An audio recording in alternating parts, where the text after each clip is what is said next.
ভাবুন তো, আপনি এমন একটি স্থানে দাঁড়িয়ে আছেন যেখানে তাপমাত্রা এতটাই কম যে সাধারণ বরফও সেখানে তুলনামূলকভাবে গরম। আপনার চারপাশে নেই কোনো বাতাস, নেই কোনো শব্দ, নেই কোনো আগুন, শুধু মহাবিশ্বের গভীর শূন্যতা। তাপমাত্রা -272 ডিগ্রি সেলসিয়াস। কিন্তু অবাক করার বিষয় হলো, এটি মহাবিশ্বের সবচেয়ে ঠান্ডা প্রাকৃতিক অঞ্চল নয়।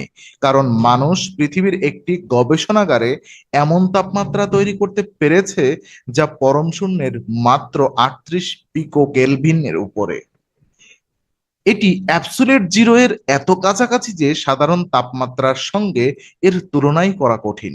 নাসার প্রকাশিত তথ্য অনুযায়ী 2021 সালে পর্যন্ত পরীক্ষাগারে অর্জিত সর্বনিম্ন তাপমাত্রা ছিল 38 পিকো কেলভিন, অর্থাৎ পরম শূন্যের 38 ট্রিলিয়ন ভাগের এক অংশের মতো ওপরে।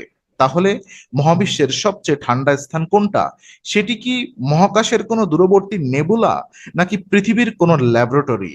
আর সেখানে পদার্থের আচরণই বা কেমন হয়? আজ ইনফোনারিতে আমরা যাত্রা করব মহাবিশ্বের সবচেয়ে ঠান্ডা পরিচিত জায়গাগুলোর দিকে।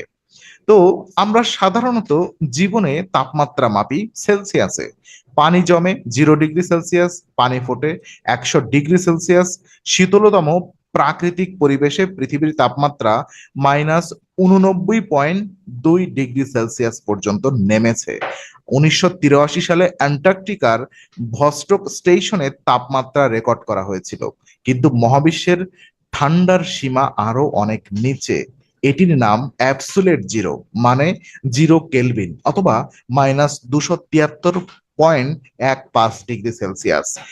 তো মহাকাশ কি সত্যি সবচেয়ে ঠান্ডা? অনেকেই ভাবেন মহাকাশ তো শূন্য, তাহলে নিশ্চয়ই এটি -273 ডিগ্রি সেলসিয়াসের কাছাকাছি। কিন্তু বাস্তবতা আরো আকর্ষণীয়।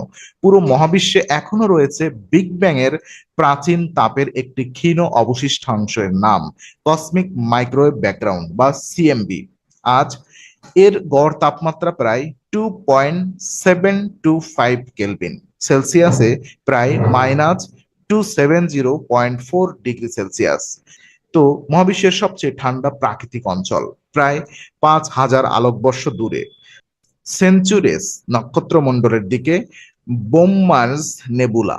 এটি কোনো গ্রহ নয়, এটি একটি মৃতপ্রায় সূর্যের মতো নক্ষত্রের চারপাশে তৈরি হওয়া বিশাল গ্যাস ও ধুলোর মেঘ। নাসা এর পর্যবেক্ষণ অনুযায়ী এর ভেতরের অঞ্চলের তাপমাত্রা প্রায় 1 কেলভিন, অর্থাৎ প্রায় -272.15 ডিগ্রি সেলসিয়াস। এটি কসমিক মাইক্রোওয়েভ ব্যাকগ্রাউন্ডের 2.725 কেলভিন, এর থেকেও ঠান্ডা। ভাবুন, পুরো মহাবিশ্বের প্রাচীন অবশিষ্ট তাপের চেয়েও একটি নেবুলার ভেতর আরো ঠান্ডা। বুমেরাং নেবুলার কেন্দ্রে ছিল একটি সূর্যের মতো নক্ষত্র। জীবনের শেষ পর্যায়ে সেটি তার বাহিরের গ্যাস দ্রুত গতিতে মহাকাশে ছড়িয়ে দিতে শুরু করে। এই গ্যাসের প্রসারণের হার প্রায় 164 কিলোমিটারের প্রতি সেকেন্ড পর্যন্ত হতে পারে বলে পর্যবেক্ষণ থেকে জানা গেছে। এটি এত দ্রুত প্রসারিত হয় যে গ্যাসের শক্তি ছড়িয়ে পড়ে এবং তাপমাত্রা নাটকীয়ভাবে কমে যায়।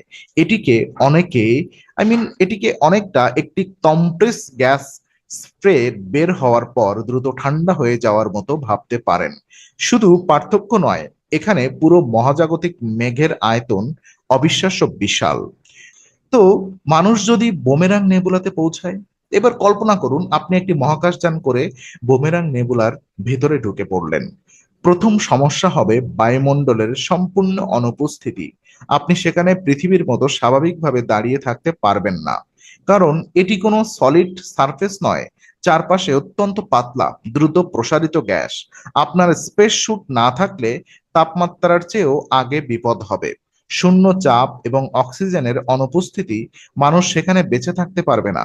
আর একটি গুরুত্বপূর্ণ বিষয়, শূন্যতায় শরীর পৃথিবীর বাতাসের মতো দ্রুত ঠান্ডা হয় না, কারণ কন্ডাকশন এবং কনভেকশন প্রায় নেই।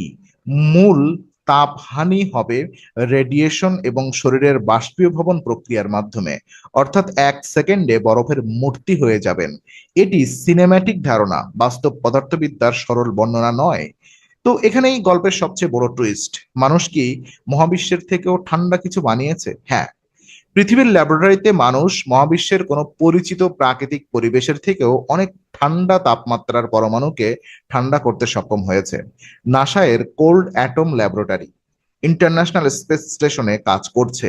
এখানে লেজার কুলিং, ম্যাগনেটিক ট্র্যাপিং এবং ইভাপোরেটিভ কুলিং এর মাধ্যমে পরমাণুকে ন্যানো কেলভিন এবং আরো নিচের তাপমাত্রায় নেওয়া হয়। নাসা জানিয়েছে আইএসএস এ কোল্ড অ্যাটম ল্যাবে পরীক্ষা প্রায় 100 ন্যানো কেলভিনের কাছাকাছি তাপমাত্রায় বোস আইনস্টাইন কনডেনসেট তৈরি করা হয়েছে। তো এবার একটি ভয়ঙ্কর হটিপ, ধরুন পৃথিবীর তাপমাত্রা হঠাৎ 1 কেলভিন হয়ে গেল, অর্থাৎ -272.15 ডিগ্রি সেলসিয়াস। প্রথম কয়েক মুহূর্তে বায়ুমণ্ডলের অধিকাংশ গ্যাস তরল বা কঠিন অবস্থায় চলে যেতে শুরু করবে। অক্সিজেনের বয়লিং পয়েন্ট প্রায় -183 ডিগ্রি সেলসিয়াস, নাইট্রোজেনের বয়লিং পয়েন্ট প্রায় -196 ডিগ্রি সেলসিয়াস। তাই 1 কেলভিন তাপমাত্রায় পৃথিবীর বর্তমান বায়ুমণ্ডল প্রায় সম্পূর্ণভাবে জমাট বা তরল হয়ে পড়বে।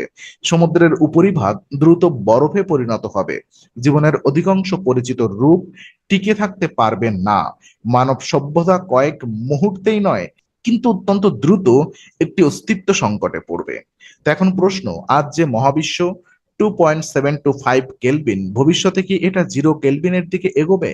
বর্তমান কসমোলজিক্যাল মডেল অনুযায়ী মহাবিশ্ব যদি চিরকাল প্রসারিত হতে থাকে, তাহলে তার তাপমাত্রা ধীরে ধীরে কমতে থাকবে, নক্ষত্রের জন্ম কমবে, তারাগুলো একে একে নিভে যাবে, গ্যালাক্সি অন্ধকার হবে, ব্ল্যাক হোলও অকল্পনীয় দীর্ঘ সময়ে হকিং রেডিয়েশনের মাধ্যমে বিলীন হতে পারে।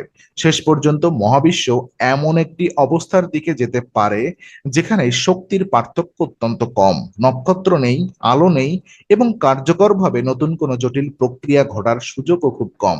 এটি পরিচিত heat death of the universe. একটি সংখ্যা মনে রাখুন, অ্যাবসুলেট জিরো, 0 কেলভিন। মানুষ অর্জন করেছে 38 × 10⁻⁻12 কেলভিন পর্যন্ত। এই পার্থক্য এত ক্ষুদ্র যে 1 কেলভিনের মাত্র 38 ট্রিলিয়ন ভাগের সমান। অর্থাৎ মানুষ এমন তাপমাত্রায় পৌঁছেছে যেখানে সাধারণ তাপমাত্রা, বরফ, পৃথিবী, এমনকি গভীর মহাকাশ সবই তুলনামূলকভাবে প্রচন্ড গরম। আর এই চরম ঠান্ডা শুধু রেকর্ড করার জন্য নয়, এখানেই বিজ্ঞানীরা quantum computing, precision sensors, fundamental physics এবং নতুন ধরনের প্রযুক্তির জন্য গুরুত্বপূর্ণ পরীক্ষা চালাচ্ছে। তাহলে মহাবিশ্বের সবচেয়ে ঠান্ডা স্থান কোনটা? প্রাকৃতিকভাবে পরিচিত সবচেয়ে ঠান্ডা অঞ্চলগুলোর একটি হলো বুমেরাং নেবুলা, যেখানে তাপমাত্রা প্রায় 1 কেলভিন। আর মহাবিশ্বের সর্বব্যাপী সিএমবি এর তাপমাত্রা 2.725 কেলভিন। কিন্তু মানুষের তৈরি পরীক্ষাগার, সেখানে আমরা পৌঁছে গেছি ন্যানো কেলভিন বা পিকো কেলভিন অঞ্চলে। অর্থাৎ আজকের পৃথিবীতেই মানুষ এমন একটি পরিবেশ তৈরি করেছে যা মহাবিশ্বের প্রায় সব প্রাকৃতিক পরিবেশের তুলনায় অবিশ্বাস্যভাবে ঠান্ডা।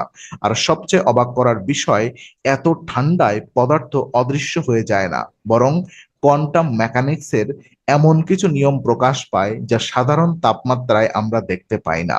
এবার আপনার জন্য প্রশ্ন, আপনাকে যদি মাত্র 10 সেকেন্ডের জন্য এমন একটি ল্যাবরেটরিতে দাঁড়ানোর সুযোগ দেওয়া হয় যেখানে তাপমাত্রা অ্যাবসুলেট জিরো এর প্রায় কাছাকাছি, আপনি কি সেই অভিজ্ঞতা নিতে চাইবেন, নাকি পৃথিবীর স্বাভাবিক তাপমাত্রাই আপনার কাছে সবচেয়ে আরামদায়ক? কমেন্টে আপনার উত্তর লিখে জানান।